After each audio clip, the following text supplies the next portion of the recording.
No. And so I like to Abby it's like it's and her so partners.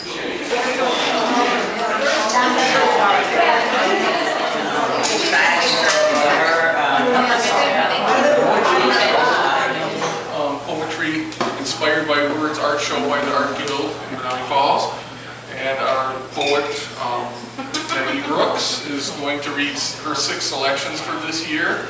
We've had approximately a dozen artists, and we have 26 pieces. And of course, I want to thank everybody for coming, and particularly all of the artists and your wonderful artwork. One art form converted into another art form.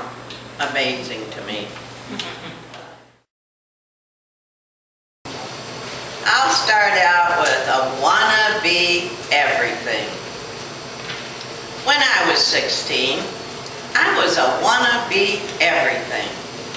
In this land of the free, I could live in an RV or even a teepee. I could sightsee or dive in the deep blue sea. I was carefree.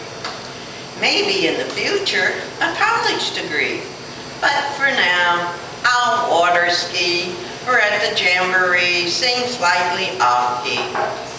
No worries, you see. No job, so I'm tax-free. Later, maybe I could be a real lady, a grande dame, a queen bee, a VIP. I'll study my family tree and check my pedigree. But that's no guarantee, oh fiddly-dee. Now that I'm 17, I have the key to what I want to be. No more being fancy-free. I'm going to get degrees, an MD and a PhD in anthropology. I'll live in a jungle tree and study bumblebees and chimpanzees. The next one is a little spot of heaven. I don't know if these are in order that went around. I'm a displaced southerner.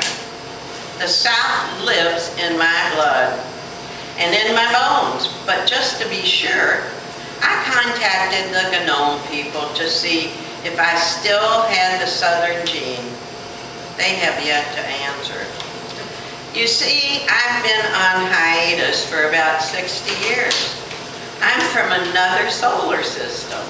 That is, the state where I was born has sunshine and warmth, while this state has cold and snow most of the time.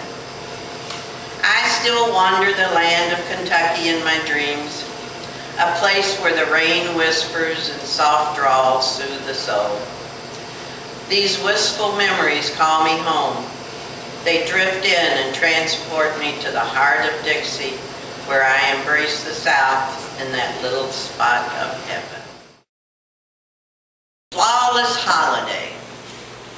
A lazy weekend, perfect for an outing to explore country roads. Enjoy the vibrant fall colors and browse far from the city bustle. Wandering through uncrowded small towns, finding farmers markets and homemade goodies and luscious treats. Orchards with fresh picked apples and cold cider. Everything you need for an old-fashioned picnic. Roaming on, we find vistas with stunning views, hidden waterfalls, a quaint stone bridge, and a split rail fence. Around each curve, an exciting vision. Near dusk, we find a quiet retreat, an old-time lodge.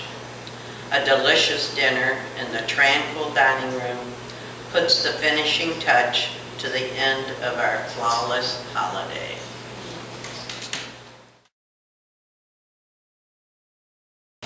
Free spirit and the Western hero. She was a free spirit. He was more like the bugler leading the cavalry. Maybe that's why they were attracted to each other, at least at first. She liked to shake things up a bit, making ripples more than waves. He was a Wild Bill Hickok wannabe, wearing a white hat.